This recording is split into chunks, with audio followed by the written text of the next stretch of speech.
मुल्क में कोरोना के नए वेरिएंट के केसेस तेजी से बढ़ रहे हैं। इतवार को महाराष्ट्र में कोरोना के नए वेरिएंट ओमिक्रॉन के मजीद 7 नए केस दर्ज हुए। नए केसेस की आमद के बाद रियासत में ओमिक्रॉन से मुतासरा मरीजों की तादाद 8 हो गई है। वहीं दूसरी जानब राजस्थान में ओमिक्रॉन के 9 केसेस सामने आए हैं। नागालैंड के मोन जिले में सिक्योरिटी फोर्सेस की फायरिंग से कम 13 शहरी हलाक हुए, जिसकी अभी तस्दीक नहीं हुई है। वहीं एक फौजी जवान की भी मौत हुई है। वज़ीर आला ने वाक़े की आला सतही तहक़ीक़ात का हुक्म दिया है। लोगों से अमन की अपील भी की गई है। फायरिंग के बाद से इलाके में हालात इंतहाई कशीदा है।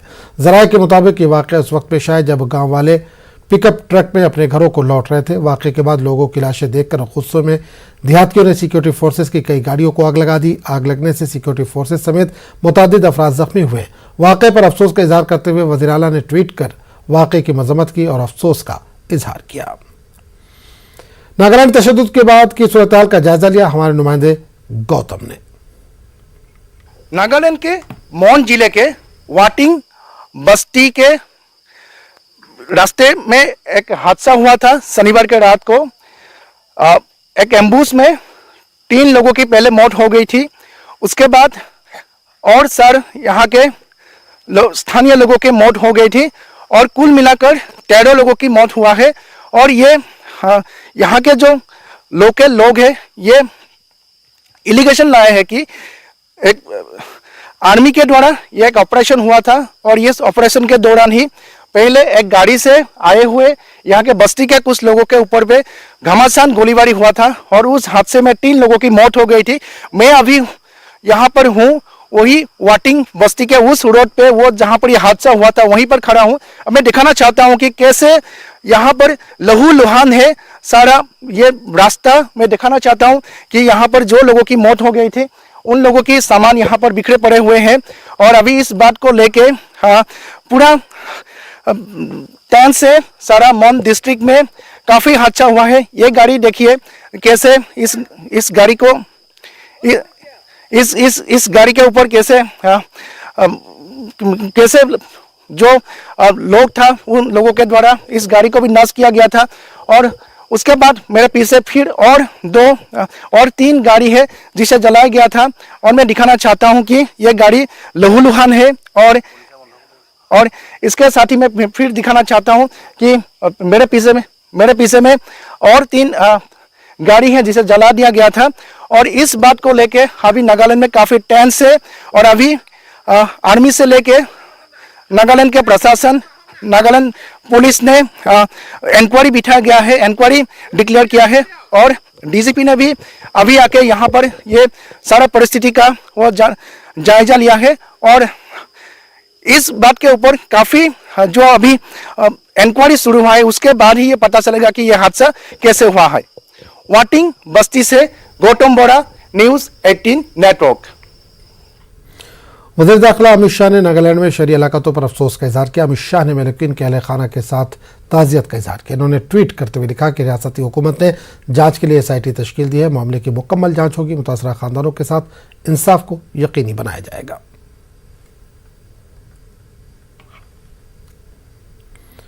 मध्य प्रदेश के सियासी हालात, अक़लियतों के मसाइल और उर्दू असातिज़ा के तकर्रुरी के मुतालबे को लेकर भोपाल में जमत उलमा मध्य प्रदेश के मजलिस आमला की मीटिंग का इनेकाद किया गया। भोपाल शहीद नगर में मुनक़िदा जमत उलमा मध्य प्रदेश के मजलिस आमला की मीटिंग में सियासी पार्टियों के जरिए सियासी मफाद के लिए समाज में फैलाए जा रहे मुनाफरत की जहां सख्त अल्फाज में मजम्मत की गई, वहीं हुकूमत के जरिए अक़लियतों के मसाइल को नज़रअंदाज करने का भी इल्ज़ाम लगाया गया।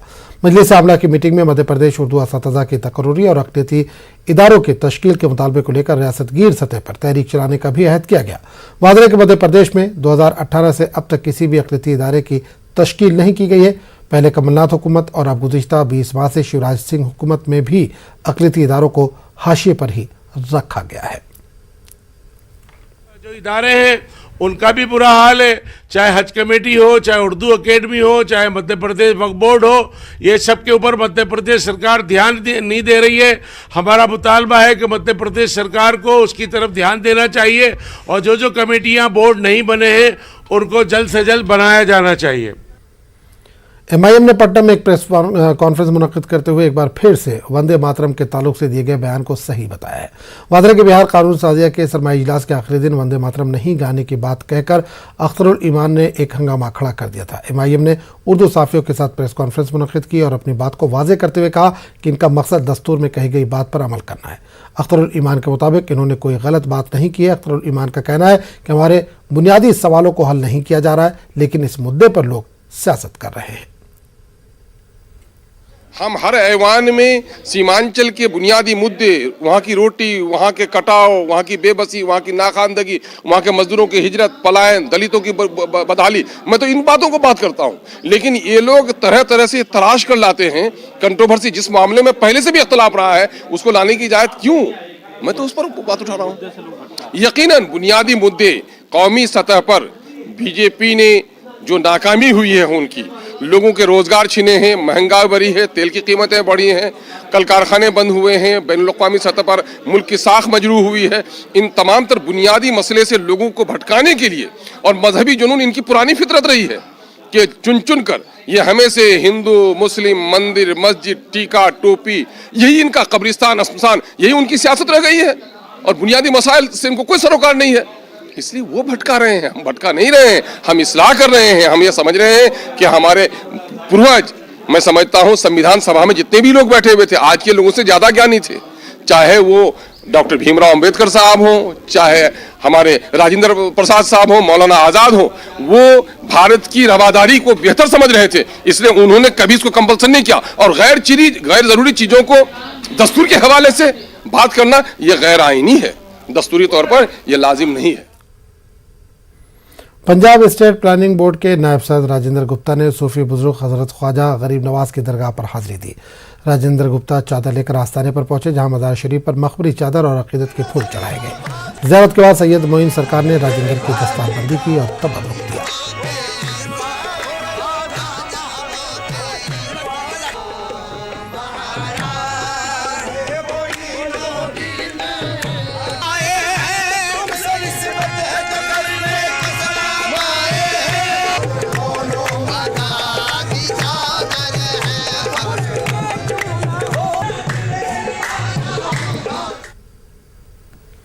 हाल ही में साहित्य अकेडमी का अवार्ड हासिल करने वाले बच्चों के शायर डॉक्टर अमजद हुसैन हाफिज कर्नाटकी की बेंगलुरु आमद पर अलमीन एजुकेशन सोसाइटी में एजाजी नशिस्त मुनक्किद हुई। हाफिज कर्नाटकी अलमीन एजुकेशनल सोसाइटी के नायब चेयरमैन भी हैं। हाल ही में मरकजी साहित्य अकेडमी ने इनकी किताब फ़ख्र वतन को बाल पुरस्कार से नवाजा। इस मौके पर अलमीन तालीमी इदारों के नुमाइंदों ने कहा कि पूरी अलमीन बरादरी के लिए फ़ख्र की बात है कि कर्नाटक के एक उर्दू अदीब को कौमी अवार्ड से नवाजा गया है। अलमीन सोसाइटी के सदर उमर इस्माइल खान और सेक्रेटरी डॉक्टर सुभान शरीफ ने कहा कि वो उर्दू ज़बान और अदब को फ़रोग़ देने की अपनी कोशिशों को जारी रखेंगे। इस मौके पर शायर इतफाल हाफिज कर्नाटकी ने कहा कि मौलाना इस्माइल मेरठी और मौलाना हाली इनके लिए तहरीक और तरगीब का जरिया रहे हैं।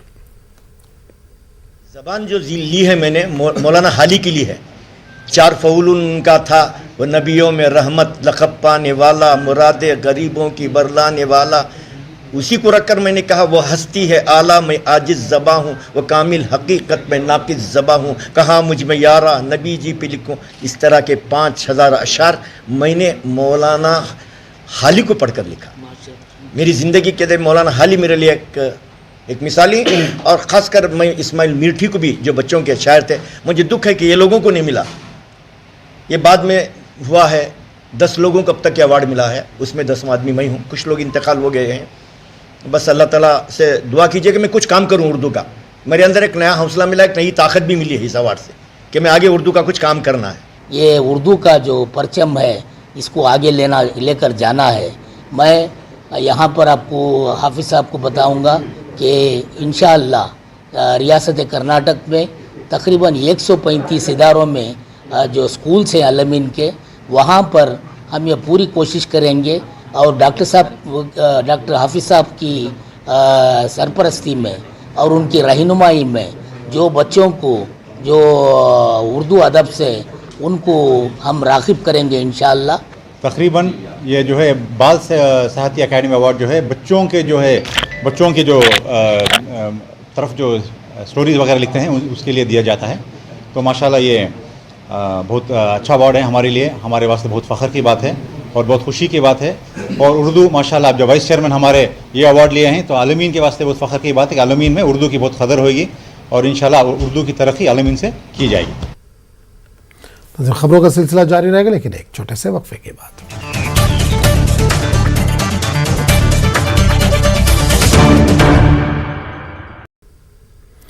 जिला चित्तौड़ के चंद्रागिरी मंडल में तेज रफ्तार कार डिवाइडर से टकराकर उलट गई, जिसके बाद कार जल गई। कार में सवार 6 अफराद जल गए। मेहलुकीन में एक बच्चा भी शामिल है। हादसे के वक्त कार में जुमला 8 अफराद सवार थे। इस हादसे में 2 अफराद जख्मी हुए, जिन्हें तिरुपति के एक अस्पताल में भर्ती करवाया गया। मेहलुकीन का ताल्लुक विजयनगरम से है। पुलिस ने केस दर्ज करते हुए तहकीकात शुरू कर दी है।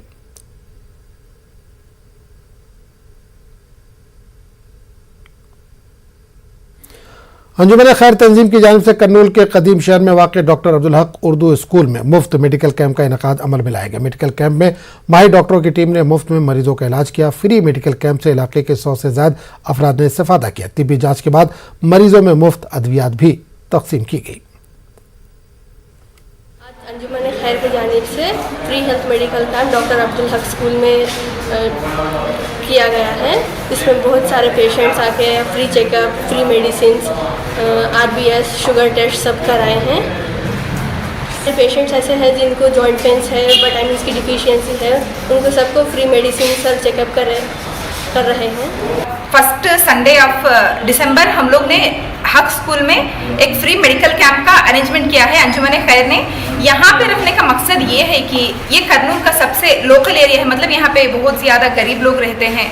तो हमारा मकसद ये था कि वहाँ के लोगों को जो जो तकलीफ है पहचान के उनके हिसाब से डायग्नोसिस करके उनके हिसाब से उन लोगों को ट्रीटमेंट देने का था। तो आज हम लोगों ने तकरीबन 9 बजे से शुरू करके 1 बजे तक कैंप किया है और उसमें 100 से ज़्यादा लोग आए हैं। उसमें बहुत सारे लोग एज्ड पर्सन थे, मतलब 40 से एबोव एज के थे।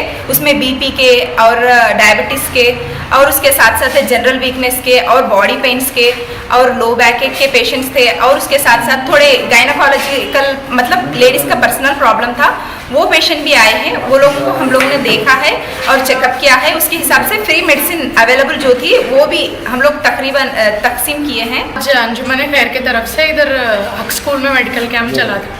ये ऐसे मेडिकल कैंप्स बहुत अच्छा एक्सपोजर हुआ, बहुत सारे पेशेंट्स आए, उनको फ्री मेडिसिन भी दिए।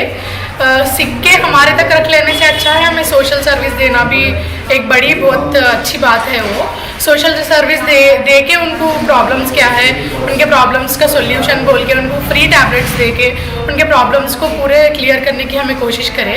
ऐसे मेडिकल कैंप्स और अच्छा करके इधर लोकल एरियाज़ में ज़्यादा गरीब लोग हैं, बच्चे नहीं देख लेते, उनको पेरेंट्स ओल्ड एज्ड है, उन लोगों को हमारे पास अच्छा मेडिसिन लिए ऐसे कैंप्स करने से उनको भी अच्छा फ़ायदा होता। मेडिसिन हमारे को देने से हमारे को भी तसल्ली होती, हमें कुछ सीखो उनको help.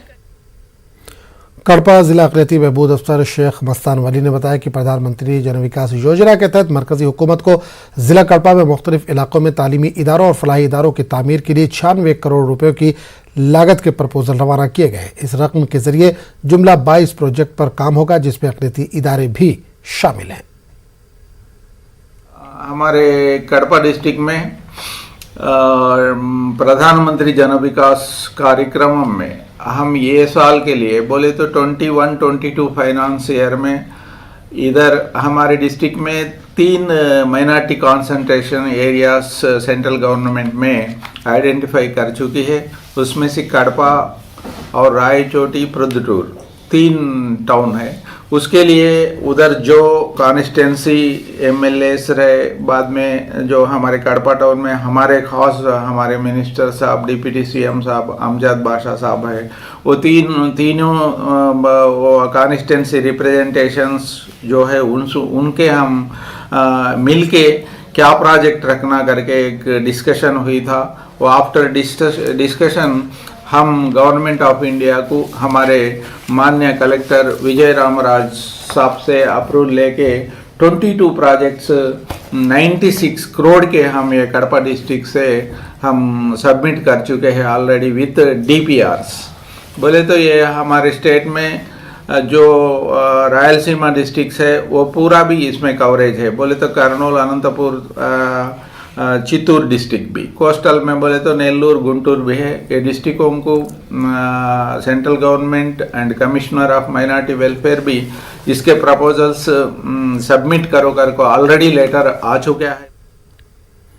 Federation of Indian trade union Karnataka के रियासती सदर सुलेमान कलारपे ने कहा कि मरकजी हुकूमत की अवाम मुखालिफ पॉलिसियों और गैर मुनज़्ज़म शोबे से ताल्लुक़ रखने वाले मजदूरों के हुकूक को लेकर फेडरेशन की जानिब से रियासत भर में मोदी हटाओ देश बचाओ मुहिम शुरू की गई है।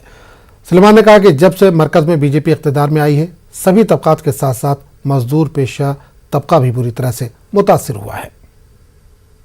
कार्मिक लोगों और लेबर लोगों को और किसान लोगों को बहुत मुश्किल हो गया। अभी आप देखते होंगे, देखिए ये 13 महीने से हमारे किसानों को दिल्ली में धूप में और ठंडी पे बारिश में बैठाया। वो उससे पहले वो पूरी मोदी क्या कर रहा है, पूरा वन मैन शो कर रहा है। देखिए वो पार्लियामेंट और राज्यसभा में दोनों भी वो चर्चा भी बिना चर्चा से वो रूल्स पास किया है। हम एक है समाजी व अदबी तंजीम के ज़ेर एहतमाम भोपाल में चौपाल मुशायरे का इनेकाद किया गया। चौपाल मुशायरे में मुमताज़ शोरा ने शिरकत की और उर्दू ज़बान और शेर अदब के फ़रोग़ में हम एक है तंजीम की काविश को वक्त की ज़रूरत से ताबीर किया। चौपाल मुशायरे की सदारत की फ़राइज़ छत्तीसगढ़ के साबिक़ DGP MW अंसारी ने अंजाम दिए, जबकि भोपाल के मुमताज़ शायर डॉक्टर मोहम्मद आज़म ने अपनी नज़ामत के फ़राइज़ अंजाम दिए। मुशायरे में रिसाला इंसानियत के मुदीर मकबूल वाजिद ने बतौर मेहमान खुसूसी शिरकत की। आज़ादी का अमृत महोत्सव के मौके पर भोपाल में चौपाल मुशायरे के ज़रिए उर्दू शायरी को गाँव-गाँव तक पहुँचाने के लिए मुमताज़ शायर मंजर भोपाली के ज़रिए तहरीक शुरू की गई है। चौपाल मुशायरे में शोरा ने अपने कलाम से सामीन को महसूस किया। चढ़ेगी धूप तो साया शजर से निकलेगा, मेरे नसीब का साहिल भंवर से निकलेगा।